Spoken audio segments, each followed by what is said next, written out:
Bom dia, pessoal, tudo bem com vocês? Começando mais um dia de devocional. Hoje em Gênesis 11, né? Nós estamos continuando aí. E hoje nós vamos falar sobre a Torre de Babel, que diz assim: Naquele tempo, todos os povos falavam uma língua só. Todos usavam as mesmas palavras. Alguns partiram do Oriente e chegaram a uma planície em Sinar, onde ficaram morando. Um dia disseram uns aos outros: Vamos, pessoal, vamos fazer tijolos queimados. Assim, eles tinham tijolos para construir em vez de pedras e usavam piche em vez de massa de pedreiro. Aí disseram: Agora vamos construir uma cidade que tenha uma torre que chegue até o céu. Assim ficaremos famosos e não seremos espalhados pelo mundo inteiro. Essa gente é um povo só e todos falavam uma só língua. Isso que eles estavam fazendo é apenas o começo. Logo serão capazes de fazer o que quiserem. Vamos descer e atrapalhar a língua que eles falam, a fim de que um não entenda o que o outro está dizendo. Assim, o Senhor os espalhou pelo mundo inteiro e eles pararam de construir a cidade. A cidade recebeu o nome de Babel. Babel quer dizer Babilônia, que em hebraico soa parecido com a palavra que quer dizer atrapalhar, por isso foi dado o nome de Babel. Pois ali o Senhor atrapalhou a língua falada por todos os moradores da terra e dali os espalhou pelo mundo inteiro. Os descendentes de Sem. São estes os descendentes de Sem. 2 anos depois do dilúvio, quando Sem tinha 100 anos, nasceu seu filho Arpaxade. Depois disso, Sem viveu mais 500 anos e foi pai de outros filhos e filhas. Quando tinha 35 anos, Arpaxade foi pai de um filho chamado Sela. Depois disso, Arpaxade viveu mais 403 anos e foi pai de outros filhos e filhas. Quando Sela tinha 30 anos, nasceu seu filho Eber. Depois disso, Sela viveu mais 403 anos e foi pai de outros filhos e filhas. Quando Eber tinha 34 anos, nasceu seu filho Peleg. Depois disso, Eber viveu mais 430 anos e foi pai de outros filhos e filhas.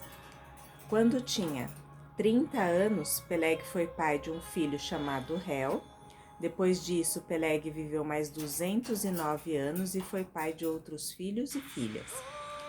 Quando Reu tinha 32 anos, nasceu seu filho Serug. Depois disso, Reu viveu mais 207 anos e foi pai de outros filhos e filhas. Quando Serug tinha 30 anos, nasceu seu filho Naor. Depois disso, Serug viveu mais 200 anos e foi pai de outros filhos e filhas. Quando Naor tinha 29 anos, nasceu o seu filho Tera. Depois disso, Naor viveu mais 119 anos e foi pai de outros filhos e filhas.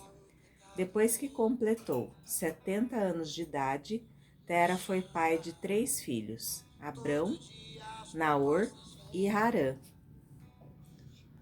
Os descendentes de Tera. São estes os descendentes de Tera, que foi o pai de Abrão, de Naor e de Harã. Harã foi o pai de Ló. Tera ainda vivia quando seu filho Harã morreu na Babilônia, na cidade de Ur, onde havia nascido. Abrão casou com Sarai, e Naor casou com Milca. Milca e Isca eram filhas de Harã. Sarai não tinha filhos, pois era estéril. Tera saiu da cidade de Ur, na Babilônia, para ir até a terra de Canaã e levou junto o seu filho Abrão, o seu neto Ló, que era filho de Harã, e a sua nora Sarai, que era mulher de Abrão. Eles chegaram até Harã e ficaram morando ali. E Tera morreu em Harã com a idade de 205 anos. Quero focar nesse versículo onde Deus fala aqui, quando eles estavam construindo a cidade de Babel, a Torre de Babel. Deus fala assim: isso que eles estão fazendo é apenas o começo. Logo serão capazes de fazer o que quiserem. Deus nos deu essa promessa, que nós poderíamos fazer o que quiséssemos. Que aquilo que estava fazendo era só o começo.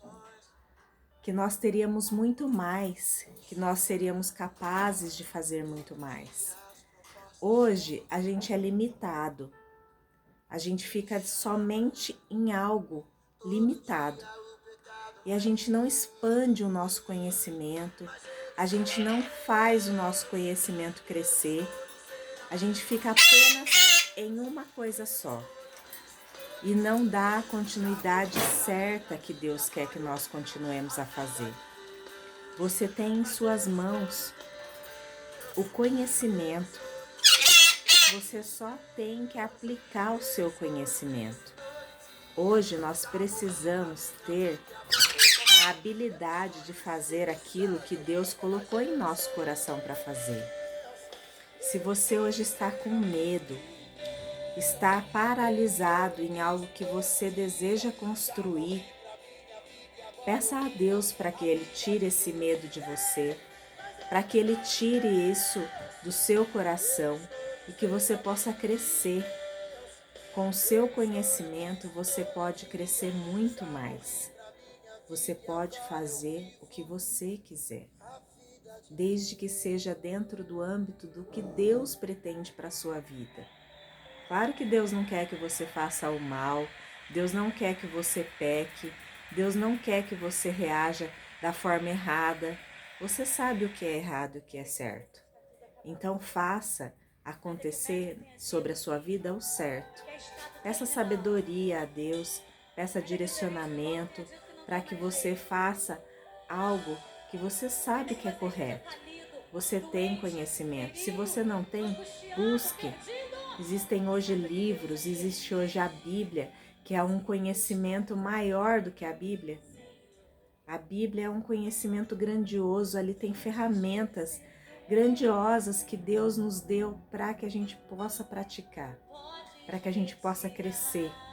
Ele nos dá isso e muito mais. Quantas promessas Deus fez para as nossas vidas e nós não estamos ganhando elas porque nós não estamos conseguindo fazer o melhor sobre a nossa vida. Hoje você pode fazer o que você quiser, porque Deus deu isso para você. Basta você pedir a orientação de Deus e ter sabedoria para crescer. Você pode fazer o melhor sobre a sua vida. Você pode estar sobre a sua vida com um autoconhecimento. Leia a palavra de Deus. Nós vamos desvendar muitas promessas que Deus fez para a nossa vida e que nós possamos crescer juntos na palavra de Deus. Amém?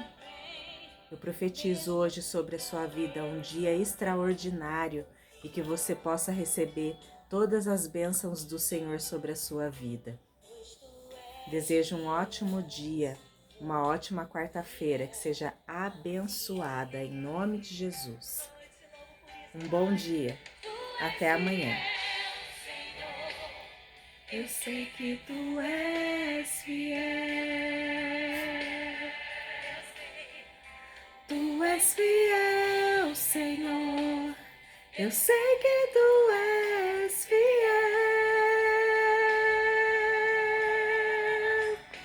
e ainda que eu não mereça, permaneces assim. Fiel, Senhor, meu Deus, fiel a mim. Deus abençoe.